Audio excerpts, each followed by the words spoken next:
बबीता दी से जैसे कि आज बड़े दिन के बाद मिलन हुआ, तो बहुत सारे गुरु भाई गुरु बहना एक महीना में एक दिन मिलन होता है। अगर हम मासिक चर्चा के बदले साप्ताहिक चर्चा अगर बढ़ाते हैं तो साप्ताहिक में आपका महीना में किस सप्ताह आता है?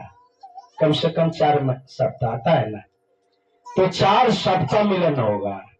भले गुरु भाई हम लोग से नहीं मिलन हो, लेकिन कम से कम गुरु बहाना में मिलन तो होता है ना। बहुत सारे गुरु भाई या गुरु बहाना बनौले के, करमन के, कैबाग के, अगल बगल के बाजार जाते हैं तो सारे गुरु भाई गुरु बहाना भेंटते, उसमें हम भी भेंट जाते हैं। जैसे हमारे जितने भी गुरु बहाना बाजार जाती है, मेरा फल का दुकान बाजार में है, तो जरूर प्रणाम प्रणाम होता है, प्रणाम भैया, प्रणाम दीदी, कुछ शब्द भी बात होता है, अपने गुरु के बारे में बात होता है, जो हम जानते हैं कि कहीं चर्चा एक दिवसीय अगर मांग रहे हैं तो सूचना देते हैं। कल हमारे कोई गुरु बहाना मिले थे बाजार में, तो हम बताएं कि देखिए कल आपका बनौली में कार्यक्रम है, आपको भी सूचना मिल गया और सबको सूचना आप दे दीजिएगा। इसी प्रकार मिलन होता है, गुरु भाई से मिलन होता है, कहीं कहीं भेंट ही जाते हैं, और जान पहचान के गुरु भाई का तो होबे करता है, आपका अनजान का भी हो जाता है। अगर कोई गुरु बहाना गुरु भाई अगर कंगन पहने देख लिए तो उससे बातें करने की इच्छा करता है, इसलिए बातें करने की इच्छा करता है कि मैं जो तीन सूत्र जो साहब दिए, दया और चर्चा और नमन, जो दूसरा सूत्र है वो गुरु भाई गुरु बहाना को मिलने से क्या होता है, वो दूसरा सूत्र हो जाता है। जैसे हमारे दुकान पर आते हैं, प्रणाम भैया, तो कुछ न कुछ बात होता है कि नहीं गुरु के बारे में, भले कुछ नहीं बात हो, कम से कम दोनों गुरु भाई गुरु बहाना, गुरु भाई और गुरु बहाना महादेव को याद तो किए, यही तो करना है, अपने गुरु को याद कीजिए, यही काम ही है, अपने गुरु को याद कीजिए। जो आप पहला सूत्र जो दया, आप पढ़े लिखे होंगे, आने तो सुन लीजिए, जो पहला सूत्र है दया, उसका अक्षर क्या है?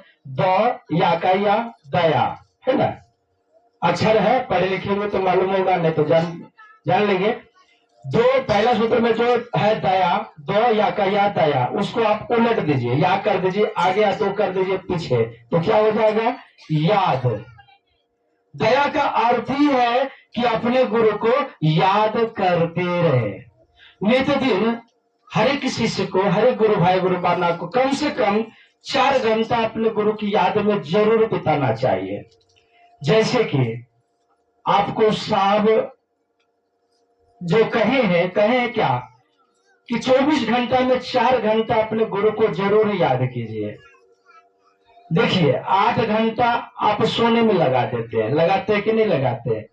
सोइएगा नहीं, दिन भर खटिएगा तो सोइए, 8 घंटा आप सोने में लगा दीजिए, अब 12 घंटा कर्म में लगा दीजिए, 12 घंटा कर्म में लगा दीजिए। अब कमाइएगा नहीं, कर्म नहीं कीजिएगा तो बाल बच्चा क्या खाएगा?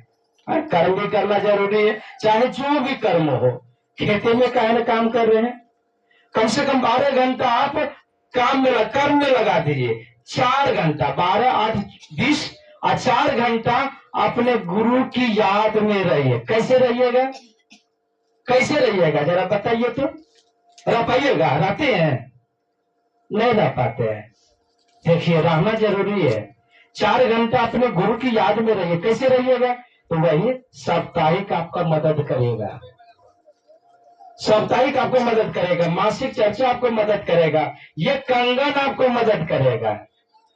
जहां निकल जाइएगा, फील्ड में, बाजार जाइए, कहीं भी जाइए, कंगन देखें, बस थोड़ा सा गप लड़ा दीजिए। आज जब 10 मिनट हम गुरु के बारे में बात किए तो वो तो जरूर 4 घंटा याद रहेगा। जैसे कि आज देखिए आपका 1 दिवसीय चर्चा रखा गया यहाँ पर, तो आपको सुबह से ही मालूम होगा या 2 दिन पहले से मालूम होगा कि फलाने जगह फलाने दीदी है, चर्चा है, सुबह से आपको याद आ गया। जैसे नींद टूटा होगा ना, हमको भी वही होता है, हम तो और 2 4 5 दिन पहले के गए सूचना देना चालू कर दे कि फला मासिक चर्चा है फला दिन, और वहां पर चर्चा रखा गया, वाइट दिवसीय चर्चा रखा, हम तो ज्यादा याद करते हैं। लेकिन सुबह जैसे ही आप लोग उठे, याद आ गया होगा ना, आज फल्ला के यहाँ चर्चा है, कितने कैरी बाग से, हर जगह से याद आ गया, आगे फल्ला जगह चर्चा, फल्ला दीदी आज चर्चा करवा रहे, आ जाना। आज देखिए कितना होगा, 4 घंटे हुआ, सुबह से याद कर रहे हैं, 4 घंटा हुआ। इसी प्रकार याद में अपने गुरु को रखिए, यही करना है ना। आज जैसे 4 घंटा आप गुरु को याद कीजिएगा ना, तो फिर महादेव से आप हटिएगा नहीं, महादेव में सटे रहिएगा। अरे यही काम करता है, जब महादेव से आप नहीं हटिएगा, सटल रहिएगा, तो दुख भी आएगा तो पता ही नहीं चलेगा। दुख भी अगर आप महादेव में सटे रहे ना, तो दुख हो आएगा पता नहीं चले। आया राम और गया राम का हो जाएगा कहानी, आया और गया। जब सटे रहेंगे तब, अब वही हट जाएंगे, तब तो मथुरा पर हाथा धर के रोवे करिएगा। अगर रोना नहीं चाहते हैं तो महादेव में सटे रहिए, महादेव की याद में हमेशा पड़े रहिए। महादेव को कोशिश कीजिए कि नित्य हम 4 घंटा महादेव की याद में हमेशा, उनकी याद में, उनकी सानिध्य में रहे।